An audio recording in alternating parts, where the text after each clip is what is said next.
few months ago, we drove the Honda Civic Sport and found it to be a surprisingly fun and frisky hatch thanks to quick steering, a snappy shifter, and a willing turbo engine.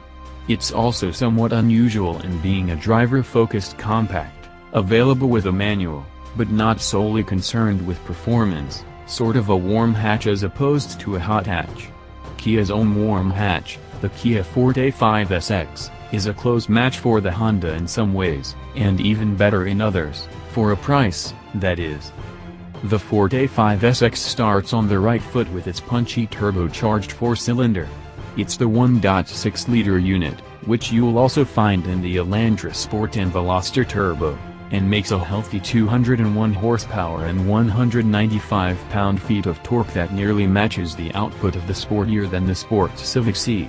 You'll never be waiting for that power either, as the turbo hardly lags, and any lag that is present is masked by how smoothly boost comes into play. The throttle is fairly responsive, and the revs don't get hung up between shifts like they do in the Civic Sport. The Kia continues in the right direction by offering a manual transmission, as our tester had.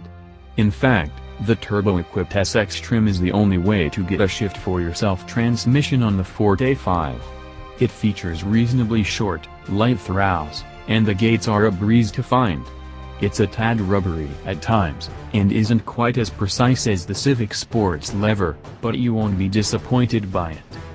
The responsive engine also makes it easy to rev match downshifts, but the pedals could be a bit closer together for heel and towing.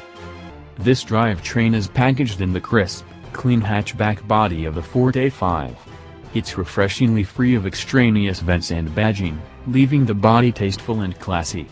It's a body that is happy to change directions, too.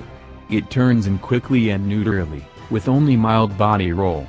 The steering itself is also quick and accurate with virtually no dead zone. There are a couple of handling gripes, though.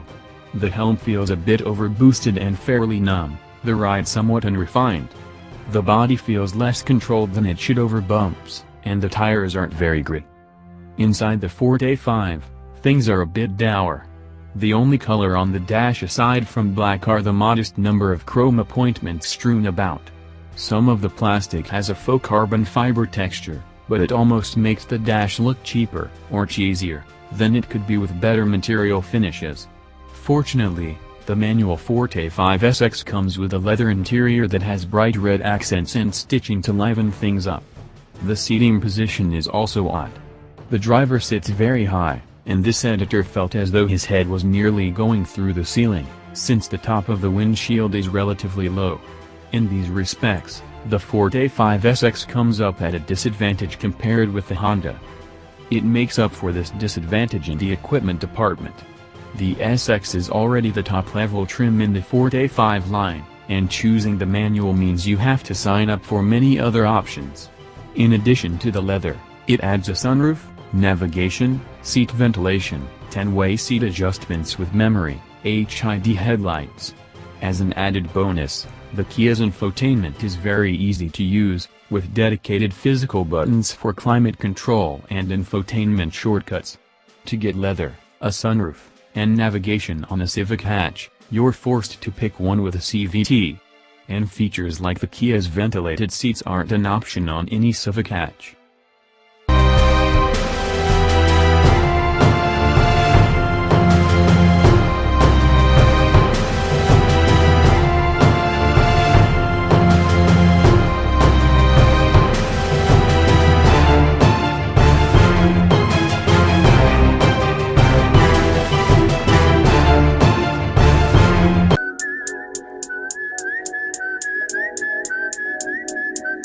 Rob Stone, 2 damn phones, Babylon's came.